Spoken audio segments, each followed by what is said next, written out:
নমস্কাৰ। যিহেতুকে আজি দেউতাই আমাক এৰি যোৱা ৪৫ দিন হ'ল আৰু সেই গতিকে আজি আমাৰ ঘৰত এনেকৈ ভাগৱত পাঠৰ আয়োজন কৰা হৈছে।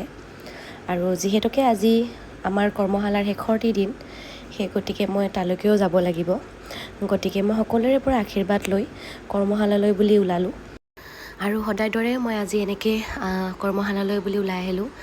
আৰু কেনেকৈনো দিনবোৰ পাৰ হৈ যায় গমেই নাপাওঁ, কিন্তু এতিয়াও বিশ্বাস নহয় ভাবিলে যে তেওঁ আমাৰ মাজত নাই।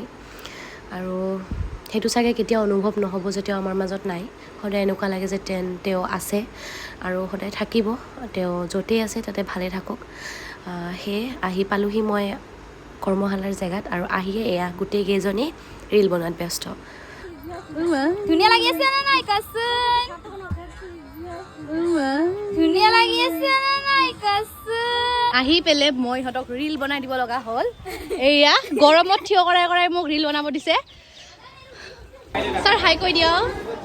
আজি আমাৰ শেষ। আপোনাৰ কেনেকুৱা অনুভৱ হৈছে ছাৰ? নিজৰ নৃত্য বিদ্যালয়ত নিজৰ গুৰু আহি উপস্থিত হৈ মোৰ ছাত্ৰ ছাত্ৰীসকলক ইমান ভালদৰে গুৰুৱে শিকালে। তেওঁৰ নিচিনা এগৰাকী গুৰুক আমাৰ একাডেমীখনত আমি পাইছোঁ, আমি ধন্য হৈছোঁ। কেনেকুৱা লাগিছে কওক আজি লাষ্ট? সুন্দৰ, শেষ, ধুনীয়া অনুভৱ, ধুনীয়া অনুভূতি। হু আৰ ইউ? পানচলি আহা নাই নেকি? I'm your sister.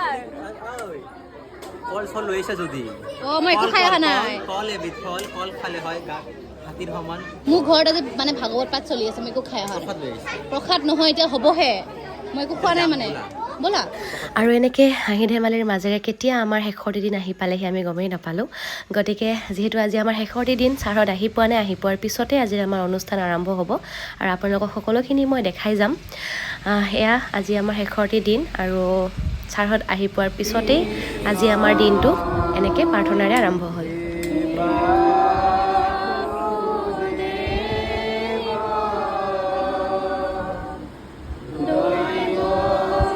আৰু যিহেতু আপোনালোকক আগতেই মই কৈ দিছিলোঁ যে বিগিনাৰ্ছ আৰু জুনিয়ৰখিনিক কৃষ্ণ নৃত্য শিকোৱা হ'ব, আৰু সেয়েহে তেওঁলোকক কৃষ্ণ নৃত্য শিকোৱা হৈছিলে, আৰু আজি তেওঁলোকে কৃষ্ণ নৃত্য পৰিৱেশন কৰিব।